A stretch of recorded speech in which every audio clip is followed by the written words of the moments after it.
It's a danger zone. You in the middle of a war, don't leave your banger home.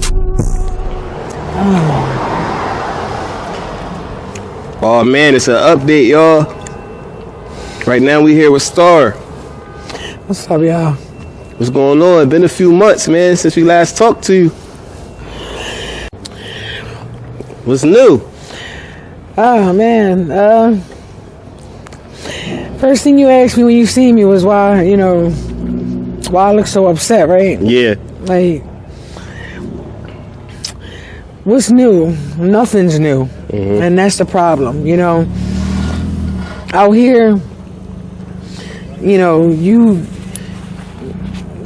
you have what it takes to change the situation. Yeah. Me, I have what it takes to change my situation, and I've been in a toxic relationship for 8 years. Been an enabler, a person that I run to because I know he's gonna provide, and I know he's gonna buy my drugs. I know he provides what I need, so it keeps me in one place. One place is stagnant. And it's just killing me inside because I feel like running. I feel like I want to run away. I'm over this. I've been over this, but I'm still here.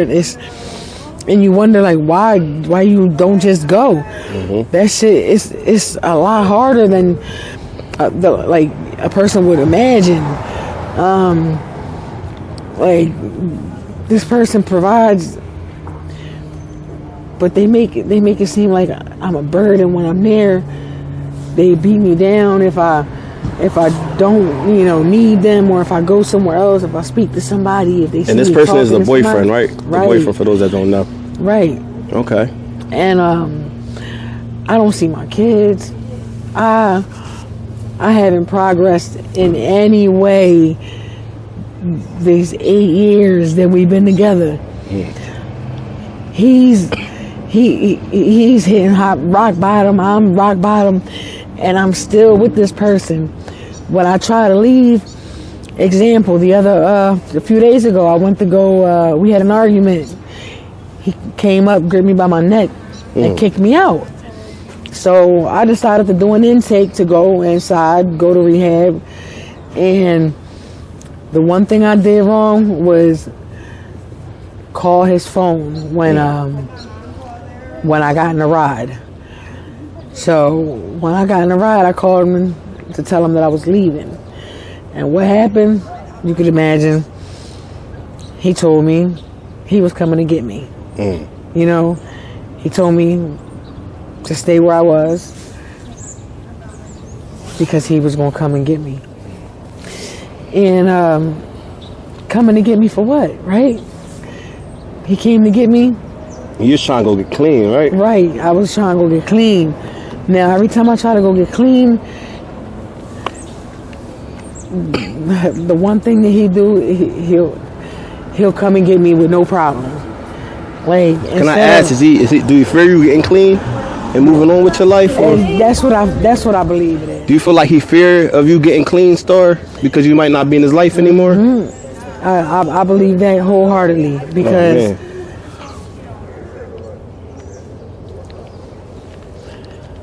Okay. But that's not good, man. If he really care about you, he want the best for you, Starr. Exactly. Like my body, man. I got more and more scars all over. Y'all see a tough one on your neck right now, man. Yeah, it's like a tough one. It's worse and worse, man. And this from shooting up, or? Yeah, this from shooting up, bro. My teeth falling out, everything. Everything. Oh man. Like all this shit. This shit ain't no joke. And it's sad, I get on a subway a few weeks ago, and this old head just started making jokes. About you? Yeah, because he saw my neck. That's messed up, man. I didn't even speak to him. I didn't say anything to him, So it's like every day I deal with something, that brings me down more and more. Just reminding me of, what it is that I'm doing. Like, it's nothing.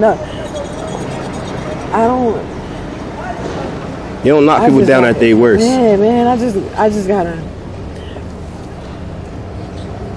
just gotta go. I just have to go. my father, and like one more thing, like my dad came down here like about a month ago and pleaded me once again to go away. Offered to take me away that day. Yeah. My dad took me. Shout out to Pops. Yeah. He sat with me in the intake. He stayed with me there until they found me a bed. And 4 days later, I called my dad to come get me.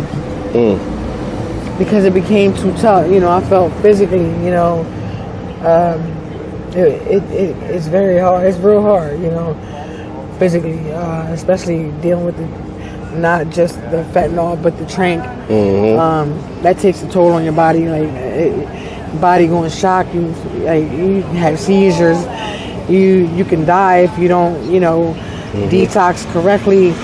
And that's how it feels. You feel like dying.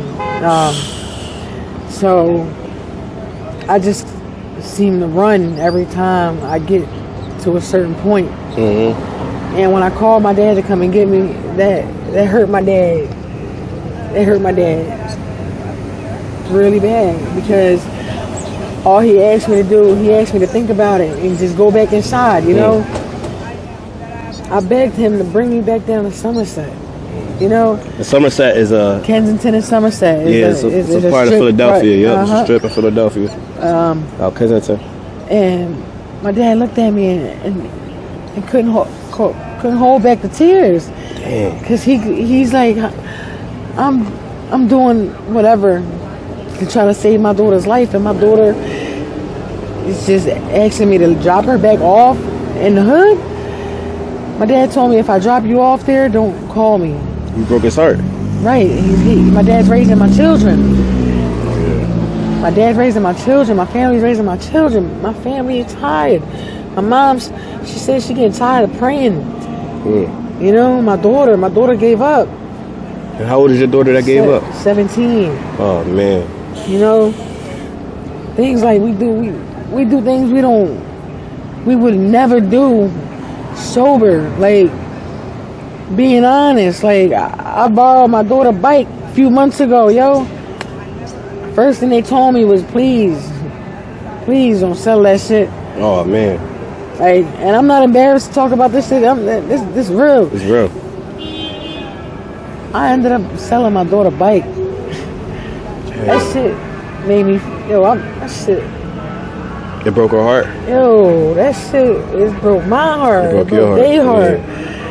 Yeah. They giving up. They gave up long time ago. So now, it's not about having nobody in my corner. I gotta do this myself. Yeah,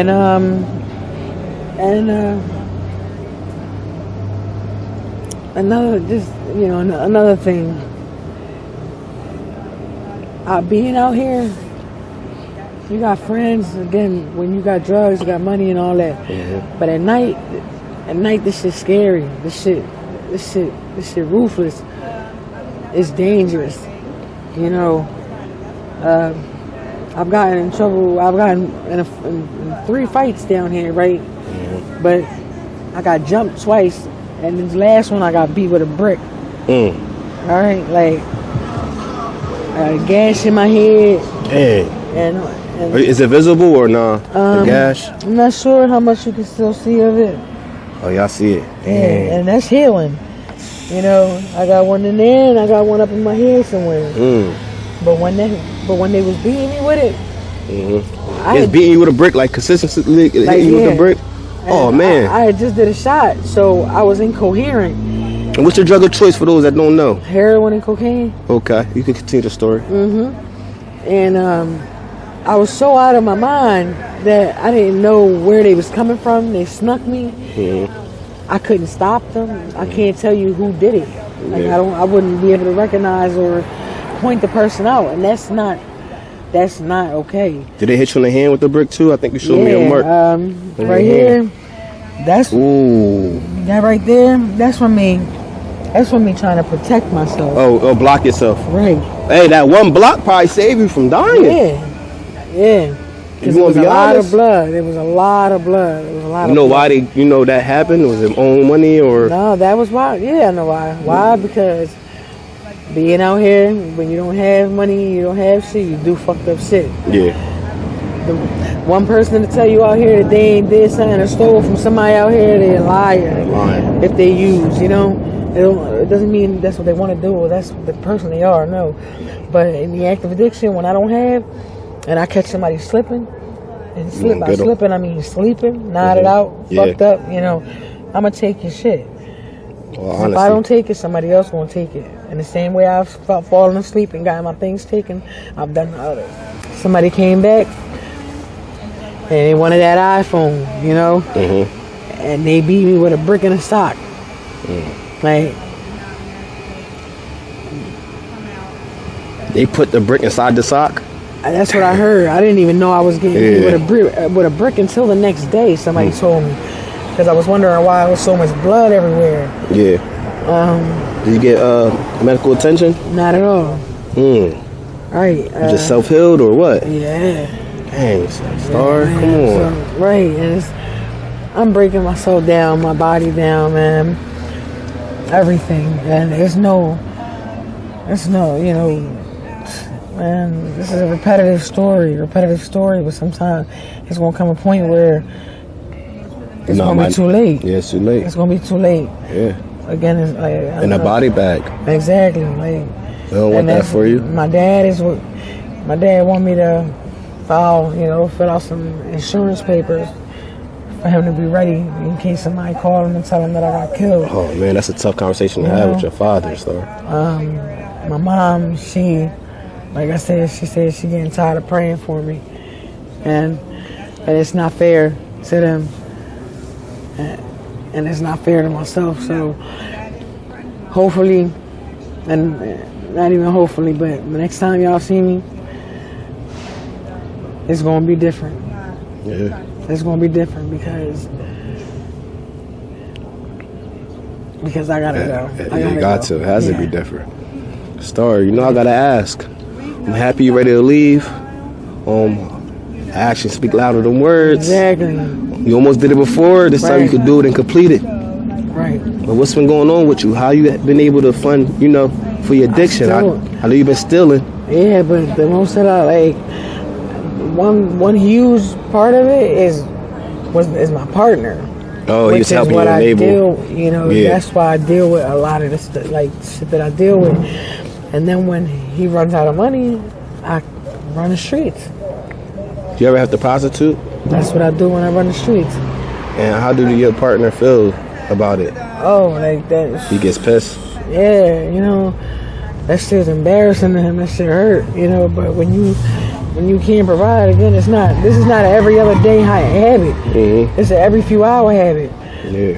Every few hours, every few hours, that shit it start breaking your body down. Yeah, it breaks your body down. You can't walk. You get weak. You can't walk. You can't do nothing. Your body. Did he get high? Not at all. Oh, so he's. Have you ever got high before? Nope. So he kind of don't understand in a way. No, but he don't drink. He don't smoke cigarettes. No nothing. His addiction is me. You understand? How y'all meet? He actually came down here to drop off a coworker. And he saw me, and then he didn't get into this shit. But do you know your line of work from the rip, or you kept it from? Oh yeah. He knew. Yeah. So it's kind of not your fault, because you let him know from the get-go how you get down and what you're going through right now. Right. I feel as though, I know it's hard for him, but I feel as though he should want to help you get clean, so you don't got to do that no more. And like I said, we both falling. We both falling. We have fallen. We have hit rock bottom, heavy. Really, Are y'all married or? No. But okay. As long as we've been together, we should have so much. We should have built so much more. We should, I believe he has just a deep down insecurity that doesn't go and will not go anywhere, no matter how much. I try to put a smile on a man's face. Regardless, everything is Starr. miserable. Starr, I know, Starr. But all honesty, though, Starr. It ain't about him. I know Starr about honesty, and he gotta listen up too. I know you see insecurities, but it's very hard for a man that's dating a woman that have to go do dates from time to time to support her habit. You know what I'm saying? But then again, you be trying to get clean and he be trying to stop you from it, which is also bad. So it's like, it's not the first time. Like, I've been in hospitals and he's brought me my drugs.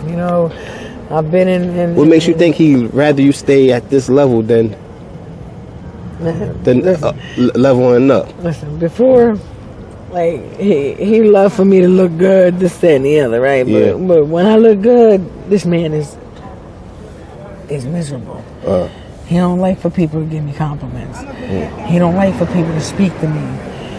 He doesn't even, if I was to put makeup on or fix myself up, he don't like that. He told me I don't look right with it on, or I don't look right this way, or I don't need to do this, or why do I have that shirt on? I gotta take different things off because he doesn't agree with it, and that shit. That's a main sign of just an abusive relationship. Yeah. Everything. I honestly believe that the relationship should be on the back burner. And you should go get clean. Right. And you should go get clean, Starr. And for that decision, he should support. If he really love you, he should support you on it. And I've never dealt with somebody. Because guess what? He not getting in them cars, Starr. Doing them dates with them strangers. You are. Yeah. You are. You getting beat with bricks and stuff. You know what I mean? You living this outrageous lifestyle, Starr. Go win your life back, man. You know what I'm saying? If he not supporting that, then he's not the man for you. Exactly. Whether you love him or not. Because if he love you, he should know that you could die out here, man. You know what I'm saying? If nobody else rooting for you, ATM Reed with all-time media rooting for you to get out your circumstances, man. I appreciate it, I appreciate your time, and just pray for me, y'all. You already. You know he is. I got this. You got it. You got it. All right. Blessings to you. I wish you the best of luck out here. God bless. Shout out to your Pops, man. Shout out. Pops, give her another chance, man. Get up out of here, Pops. Shout out to the Carrillo family. I love you, Dad. All right. Thank you for your time. We out. Bye. Join All Time Media's Patreon for exclusive content and behind-the-scenes content and face-to-face live video chat. Thank you, guys. The link is in the description below.